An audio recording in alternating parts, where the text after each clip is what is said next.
मध्य प्रदेश में चुनाव से पहले पार्टियों की अलग अलग स्ट्रेटेजी देखने को मिल रही है। तो अब जब चुनावी बेला नजदीक है तो संघ की भी एंट्री मध्य प्रदेश में होने जा रही है। देखिए इस रिपोर्ट में।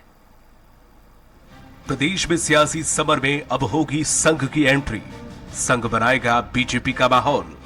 हर सीट पर होगी आरएसएस के स्वयं सेवकों की नजर। राष्ट्रवाद और सनातन के मुद्दों पर संघ लाएगा युवाओं को साथ। चुनावी रण में खड़ी बीजेपी और कांग्रेस जीत के लिए हर तरह की रणनीति पर काम कर रही हैं और इन्हीं तैयारियों के बीच में अब बीजेपी के लिए राष्ट्रीय स्वयंसेवक संघ की मध्य प्रदेश में एंट्री होने जा रही है। आरएसएस के स्वयंसेवक एक एक विधानसभा पर फोकस करेंगे। खासतौर पर युवा और पहली बार के मतदाताओं पर संघ का फोकस रहने वाला है। संघ बीजेपी के जरिए बहुसंख्यकों की आवाज को राजनीतिक बल देने पर विश्वास करता है और संघ इसी कारण से अब एमपी में एक्टिव होने जा रहा है। हालांकि संघ का एक्टिव होना 2023 के साथ 2024 के लोकसभा चुनाव का माहौल भी बनाएगा। मेक इन इंडिया, सनातन और राष्ट्रवाद के मुद्दे को लगातार बीजेपी के एजेंडे में दिखाई देते हैं।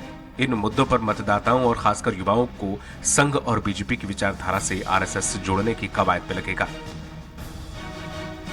समांतर रूप से संघ बनाएगा बीजेपी के लिए माहौल। युवा फर्स्ट टाइम वोटर पर संघ का प्राइम फोकस। भविष्य में आने वाली समस्याओं पर बीजेपी की भूमिका पर युवाओं के बीच जाएगा संघ। हिंदुस्तान की विचारधारा और राष्ट्रवादी मुद्दों को एक बार फिर बीजेपी के पक्ष में भुनाएगा संघ। जानकार बताते हैं कि संघ कभी भी सीधे तौर पर प्रचार करते हुए नहीं दिखाई देता है, लेकिन चाहे 2003 हो या फिर 2008 बीजेपी की प्रचंड जीत के पीछे संघ और संघ के सेवा भारती जैसे प्रकल्पों की बड़ी भूमिका खासकर आदिवासी सीटों पर दिखाई दी थी। संघ की चुनावी एक्टिविटी को लेकर बीजेपी हमेशा से ही इनकार करती रही है और इस बार भी बीजेपी संघ की एक्टिविटी से इनकार कर रही है। हालांकि संघ शाखाओं और अनुसांगिक संगठनों के जरिए हमेशा से ही एक्टिव नजर आता रहा है। वहीं कांग्रेस का मानना है कि संघ ने कर्नाटक और हिमाचल में भी बीजेपी के लिए प्रचार किया था। कांग्रेस का मानना है कि उन राज्यों की तरह ही मध्य प्रदेश में भी संघ फैक्टर का कोई असर दिखाई नहीं देगा। अब मध्य प्रदेश में चुनाव से अधिक समय नहीं बचा है।